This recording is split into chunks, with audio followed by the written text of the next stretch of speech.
Hello दोस्तों, मेरा नाम आदर्श कुमार है और मैं आप सबों का अपने इस यूट्यूब चैनल पर स्वागत करता हूं। आज हम लोग जो टॉपिक डिस्कस करने वाले हैं उसका नाम है डायगोनल मेथड, जो कि क्लास 8 का टॉपिक है। एक्सपोनेंट्स एंड पावर्स का जो किसी भी चैप्टर का हो आप लोग देख लीजिएगा, लेकिन ये बहुत इंटरेस्टिंग टॉपिक है जो मैं आप लोगों के साथ डिस्कस करना चाहता हूँ। तो सबसे पहले जान लेते हैं डायगोनल मेथड का क्या काम है। तो स्क्वायरिंग और स्क्वायर रूट एक चैप्टर पढ़ना है शायद क्लास 8 में, जहाँ तक मुझे याद है क्लास 8 में एक स्क्वायर एंड स्क्वायर रूट्स नाम का चैप्टर है। उसमें हमें एक दो तरह के मेथड्स पढ़ने हैं स्क्वायर करने के, जिसमें पहला मेथड है कॉलम मेथड और दूसरा मेथड है डायगोनल मेथड। तो कॉलम मेथड आप लोग बुक्स में देख सकते हैं, बहुत ही आसान है। वो a प्लस बी के होल स्क्वायर पे, ये जो a प्लस बी का होल स्क्वायर है ना, इस पे बेस्ड है। वो कैसे करते हैं कॉलम मेथड? तो कॉलम मेथड में वो क्या करते हैं, जैसे हम कोई एग्जांपल लेते हैं 57। तो 57 को अगर हमें करना है तो हम इसे a मान लेते हैं और इसे b मान लेते हैं, ठीक है। और उसके बाद तीन कॉलम खींचते हैं, जिसमें हम पहला इसका कॉलम बनाएंगे a स्क्वायर का, दूसरा इसका कॉलम बनाएंगे 2ab का, और तीसरा इसका कॉलम बनाते हैं b स्क्वायर का। तो ए स्क्वायर तो हम लोग पीछे से शुरू करते हैं और 7 का स्क्वायर करते हैं 49, ठीक है। और हमेशा हमें इधर कॉलम मेथड हमेशा हमें यूनिट डिजिट को रखना है अपने पास, ओके। ये रखना है 9 और ये क्या हो जाएगा, इसके ऊपर कैरी चले आएगा, ठीक है। और हम यहाँ ए और बी को जो एज्यूम किए हुए हैं 5 और 7, उसको यहाँ पे लिख के इसको सॉल्व करेंगे। 7 5 जो 35, 35 2 जा 70, और ये जो कैरी आया है यहाँ पे 4, तो यहाँ पे 74 हो जाएगी, ठीक है। तो हम लोग यहाँ पे सिर्फ ये वाला राइट करने वाले हैं और इसको इस कॉलम में कैरी फॉरवर्ड करेंगे। और ए स्क्वायर हम करेंगे, यानी 5 का स्क्वायर करेंगे 25 होगा, और इसमें 7 ऐड करेंगे, क्या होगा 32 होगा। तो अब इसके आगे हमें कुछ नहीं करना है, इसीलिए हम इस पूरे नंबर को कंसीडर करेंगे। तो इसका स्क्वायर क्या हो जाएगा 32, ये लेना है 4 और ये लेना है हमें 9, ठीक है। आप चाहें तो मल्टीप्लाई करके चेक भी कर सकते हैं। 7 7 जा 49, 4 7 5 35, 4 39, ओके।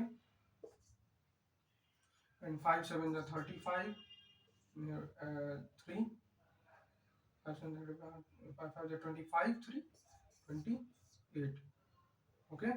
9 9 5 14, carry 1 8 1 9 3 12, carry 1 3 3 2 4 9.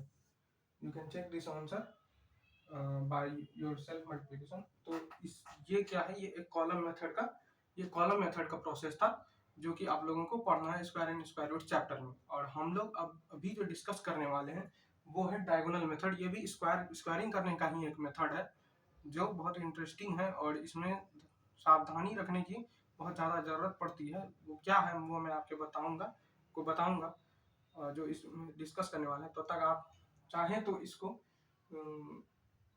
वीडियो को पॉज करके ये सभी लिख सकते हैं। ये कॉलम मेथड है, कॉलम मेथड टॉपिक डालकर आप इसे लिख सकते हैं। तब तक मैं इसे इरेज करता हूँ। आई होप आप लोगों ने लिख लिया होगा। तो आगे बढ़ते हैं।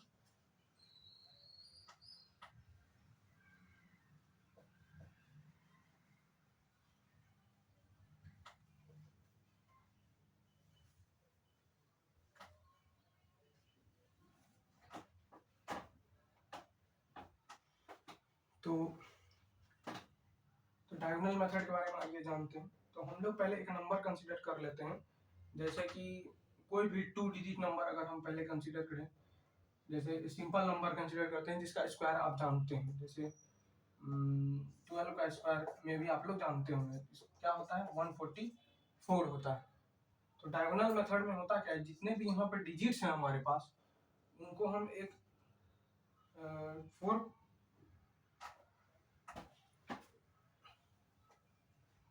जितने भी डिजिट्स हैं हमारे पास में, हम पहले वो काउंट कर लेते हैं कितने डिजिट। यहाँ पे 2 डिजिट नंबर है, 2 डिजिट नंबर है।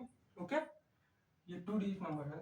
अब ये 2 डिजिट नंबर है तो हमें 2x2 ग्रिड का स्क्वायर बनाना है, या फिर 2x2 का 2x2 डायमेंशन का ग्रिड बनाना है। तो वो मैं आपको बताता हूँ ग्रिड क्या होता है। और अगर यहाँ 3 डिजिट का भी लीजिएगा तो 3x3 का बनाना होगा। जैसे हमें यहाँ 2x2 का बनाना है, अगर ये 3 डिजिट का होगा हमें 3x3 डिजिट का बनाना होगा। ओके, तो ये समझ में आ गया। सबसे पहले क्या करना है, 2x2 डिजिट 2x2 का ग्रिड बनाना है। ठीक है, ग्रिड क्या होता है, ग्रिड जो बना होता है वो रोज प्लस कॉलम से बनता है। कैसे बनता है साथियों देखें, यहाँ पे अगर हमें 2x2 का बनाना है तो 2 रो होना चाहिए। जैसे हमने यहाँ 2 रो खींचा, ये 1 रो, ये 2 रो, और हमारे पास 2 कॉलम होना चाहिए। हमारे पास यहाँ कुछ ज्यादा ही हो गया, हम इसे इरेज करते हैं। ठीक है, फिर से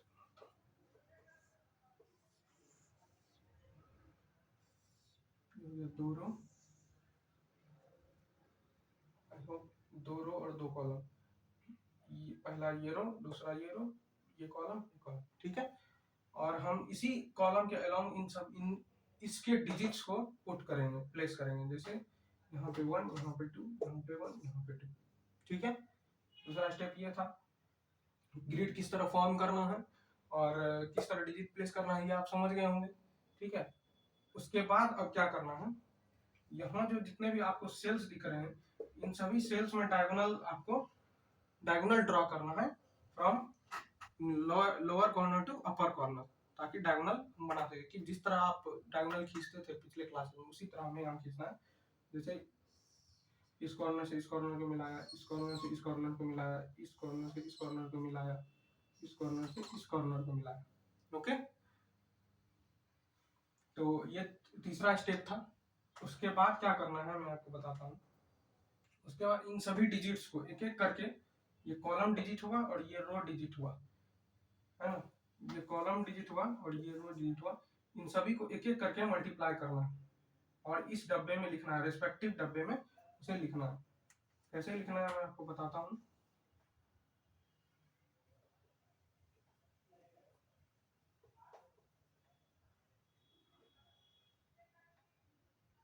ठीक है, और मल्टीप्लाई करने के बाद हमें यहाँ डायगोनल के ऊपर 2 जगह दिख रहे हैं, तो मल्टीप्लाई करने के बाद जो है हमें जो रिजल्ट आएगा वो उसका 1 डिजिट इस डायगोनल के नीचे लिखना है और 10 डिजिट इस डायगोनल के ऊपर लिखना है। अब आप सोच रहे होंगे कि यहाँ पे तो 10 डिजिट का कोई भी वैल्यू नहीं आएगा, मैक्सिमम 2x2 आने वाला है, तो 2x2 को 4 लिख सकते हैं, इसमें 10 डिजिट है कहाँ। तो हम लोगों ने अगर आप लोगों ने नंबर सिस्टम पढ़ा होगा तो उसमें पढ़ा होगा कि 1s 10s 100s 1000s वगैरह वगैरह प्लेसेस वैल्यूज होते हैं, जिससे हमें पता चलता है कि उस नंबर का प्लेस वैल्यू क्या है। तो उस अगर हमें इस फॉर्मेट में उनको लिखना है तो यहाँ पे हम 0 लिख देंगे, उसके आगे अगर 0 लिखते हैं, ठीक है, तो इस नंबर का वैल्यू, इस नंबर का कोई वैल्यू चेंज नहीं होता है। अगर हम किसी भी नंबर के आगे 0 लिखते हैं, अगर पीछे 0 लिखते हैं उस नंबर का वैल्यू चेंज हो जाता है। इस तरह ये 400 हो गया लेकिन ये 4 ही रहा। तो इसीलिए अगर हमें पूछा जाए कि 4 का 10 प्लेस पे क्या डिजिट होगा, 100 प्लेस पे क्या होगा, तो 0 हम लोग लिखते हैं। ठीक है, अगर वही 21 का बोले तो ये 1 डिजिट हो गया और ये 10 डिजिट हो गया, लेकिन इसका 100 डिजिट क्या होगा, 0 होगा। ठीक है, तो आगे देखते हैं क्या करना है, कैसे करना है। जैसे 1x1 हुआ, 1x1 का 1 डिजिट यहाँ और इसका 10 डिजिट क्या होगा, 0। सिमिलरली 1x2 का 2 यहाँ 10 digit 0। Similarly 2x1 2 10 digit 0, 2x2 4 10 digit 0। Okay, ठीक है। अब क्या करना है हमें, यहाँ पे लोअर डायगोनल से हमको डिजिट का सम करना है। ये जो डायगोनल वाइज हमारा रो बना है ना, ये जो रो बना है हमारा डायगोनल वाइज, जितने भी डिजिट बने हैं उन सभी को जोड़ना है। तो यहाँ पे देखेंगे लोअर से अगर हम इस डायगोनल को कंसीडर करें, लोअर डायगोनल को, ये 4 है और 4 इसके आगे पीछे कोई डिजिट नहीं है इस डायगोनल के रो में, हम यहाँ पे सिर्फ 4 ही हमारा सम आएगा डिजिट का, लेकिन इसके पीछे जो डायगोनल वाला रो है उसमें 2 0 और क्या है 2 है, तो इन तीनों का सम क्या होगा 4 होगा, ठीक है। और अब इसके पीछे वाले डायगोनल में आए तो 0 1 0, ओके, तो इसका सम क्या हो जाएगा 1 हो जाएगा, और ये तो 0 है तो 0 0 ही रहेगा। तो आप लोग जैसा देख रहे होंगे हमें अब स्क्वायर इस पोजीशन में लिखना है, ऊपर से लेके इस तरफ आके लिखना है स्क्वायर। तो कैसे लिखेंगे 12 स्क्वायर क्या लिखेंगे, यहाँ पे 0 है तो 0 1 4 4, और अभी हमने आपको बताया कि किसी भी नंबर के आगे 0 लिखते हैं तो उसका कोई वैल्यू नहीं होता है 0 का, बशर्ते कि आप उसे पीछे ना लिखें। तो 12 का स्क्वायर क्या होगा 144। आप लोग जो स्क्वायर जानते थे उसे मैंने डायगोनल मेथड से आपको बताया। अब आप जिसका नहीं जानते उसे आप डायगोनल मेथड से करके देखेंगे तो आपको यही आंसर आएगा।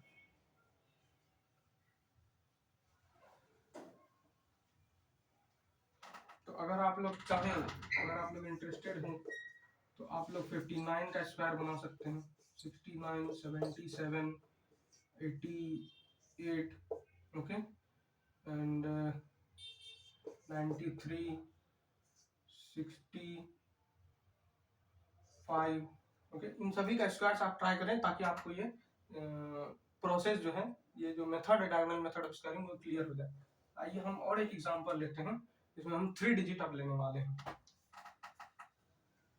आई होप प्रोसेस आपको समझ में आ गया होगा। तो हम लोग आगे 3 डिजिट का एक लेते हैं और उसमें चेक करते हैं कि क्या सही में वो ये मेथड एप्लीकेबल है या नहीं। तो हम यहाँ पे कंसिडर करते हैं 3 डिजिट का एक नंबर जो कि है 1 3 7, ओके। हम इसका स्क्वायर निकालने वाले हैं। तो इसके लिए हम लोग पहले क्या करेंगे, क्योंकि ये 3 डिजिट नंबर है तो क्या करेंगे इसके लिए हम, क्योंकि ये 3 डिजिट नंबर है तो इसके लिए हम क्या करेंगे, ये क्या है,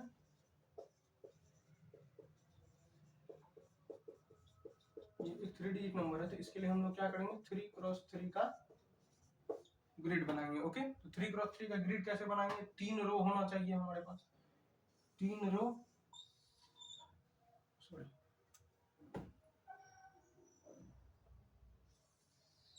हमारे पास 3 रो होना चाहिए,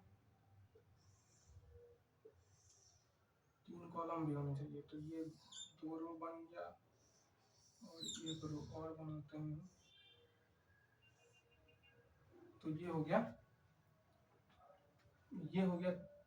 1 रो 2 रो 3 रो, ठीक है। इधर से एक कॉलम, दूसरा कॉलम, तीसरा कॉलम, ठीक है। उसी के अनुसार हम लोग यहाँ पर जिस तरह पिछले एग्जांपल में हमने डिजिट अरेंज किया था उसी के अनुसार अब यहाँ पे भी हम लोग डिजिट अरेंज करेंगे। कैसे लिखेंगे 1 3 7, यहाँ पे लिख देंगे 1 3 7। इस तरह हम लोग क्या करेंगे, रो बाय कॉलम वाइज और रो बाय डिजिट को अरेंज कर लेंगे, ओके। और हम लोग फिर उसी तरह डायगोनल खींचेंगे, हर एक का डायगोनल कॉर्नर को टच करना चाहिए, ओके। इस तरह हम लोग डायगोनल खींच लेंगे। ये एक सीधा लाइन ही बनेगा, ये भी एक सीधा लाइन ही बनेगा, क्योंकि ये परफेक्ट स्क्वायर हमको मैं नहीं बना पाया, इसलिए ऐसा आपको लग रहा होगा कि आगे पीछे बन रहा है, लेकिन ये एक सीधा लाइन ही बनेगा, ओके। उसके बाद इसके आगे क्या करना है, जो पीछे हम लोगों ने प्रोसेस अप्लाई किया था वही आगे इसमें करना है। क्या करना है, क्रॉस मल्टीप्लाई करना है रो कॉलम वाइज डिजिट को और रो वाइज डिजिट को।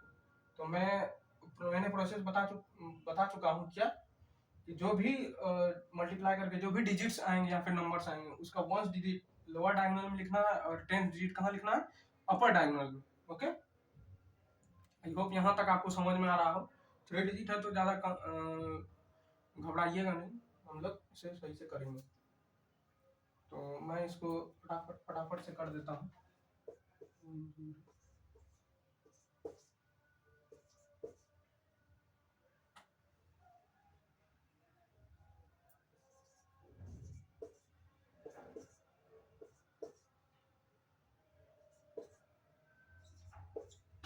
ये देखिए, तो इस तरह हम लोग पहले इन सबको मल्टीप्लाई करके अरेंज कर लेंगे। आई होप कोई मल्टीप्लिकेशन में गलती नहीं होगा। 7 7 या 49 49 लिखा हूँ, 7 3 21 1 1 2 है और 7 1 7 7 0 है, ठीक है। अब क्या करेंगे, जिस तरह वहां हम लोगों ने डायगोनल वाइज सम किया था उसी तरह हम लोग यहाँ पे भी डायगोनल वाइज सम करेंगे और लोअर डायगोनल से हम लोग प्रोसीड करेंगे। लोअर डायगोनल से कैसे प्रोसीड करेंगे, ये हो गया 9,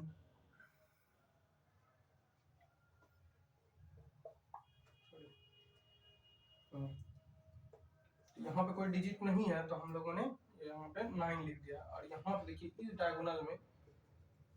डायगोनल में हमारे पास 4 1 और 1 है, तो इन तीनों को सम करेंगे तो क्या आएगा, 6 आएगा। ओके, यहाँ पर हम इसको इंसर्ट करके ब्लैक कलर से लिख दें ताकि कंफ्यूज नहीं हो हम, ठीक है। और उसके बाद अगर इस डायगोनल को सम करें, इस डायगोनल में कितने डिजिट्स हैं, 5 डिजिट्स हैं, तो पांचों को ऐड करना है, 7 7 7 14 2 16 9 25 25 टू 27, ओके, यस 27। तो यहाँ पे भी पीछे हम लोगों ने जो नंबर निकाला उसमें कोई कैरी फॉरवर्ड नहीं हो रहा था, लेकिन यहाँ पे देखिए हमें वंस डिजिट हर हमेशा रखना है कॉलम वाइज के सम में, और जो टेंस डिजिट आएगा इसे हम लोग क्या करेंगे, आगे वाले कॉलम में फॉरवर्ड कर देंगे। तो ये जो डायगोनली कॉलम बना इसका क्या होगा, सम 3 3 6 और बाकी तीनों जीरो है तो 6 6 आया सम इस डायगोनल कॉलम का। लेकिन यहाँ 2 ऐड 2 हमारा एडिशनल यहाँ बच गया था तो हम आगे इसको फॉरवर्ड कर दिए, तो 6 + 2 क्या हो जाएगा हमारा, 8 हो जाएगा, ठीक है। हम इसे सर्किल कर लेंगे,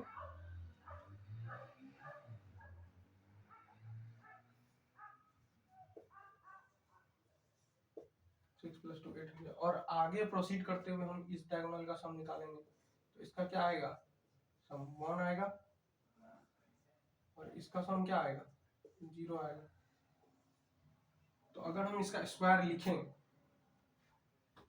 तो 137 का अगर हम स्क्वायर लिखें तो क्या लिखेंगे, 0 से प्रोसीड करेंगे हम लोग, 0 से, तो 0 लिखने का कोई मतलब नहीं बनता है, तो हम लोग क्या लिखेंगे 1 8,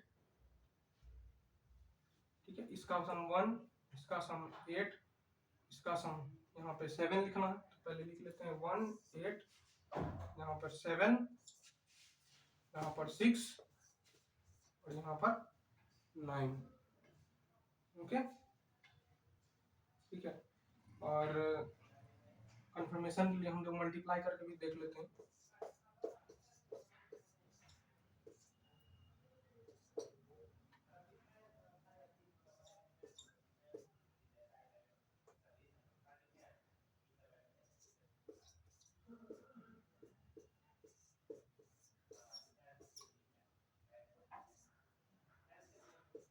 ठीक है। देखिए दोस्तों, यहाँ पे जब हमने वैल्यू निकाला है वो यहाँ पे भी वही वैल्यू आएगी। तो ये है डायगोनल मेथड। आप इसे 4 डिजिट के लिए भी अप्लाई कर सकते हैं, 5 डिजिट के लिए अप्लाई कर सकते हैं, लेकिन 4 डिजिट तक तो ठीक है, लेकिन 5 डिजिट के लिए थोड़ा बड़ा स्क्वायर बन जाएगा और वो थोड़ा कॉम्प्लिकेटेड हो जाता है, तो इसीलिए उसमें अप्लाई करना थोड़ा मुश्किल होता है। तो आई होप आप लोगों को डायगोनल मेथड समझ में आ गया होगा, और ये बहुत ही इंटरेस्टिंग टॉपिक है। आप ऐसा जरूरी नहीं है कि क्लास 8 के ही बच्चे इसे पढ़ सकते हैं, इस टॉपिक को आप किसी को भी भेज सकते हैं, बहुत इंटरेस्टिंग टॉपिक है। तो आज का वीडियो हम यहीं समाप्त करते हैं, धन्यवाद।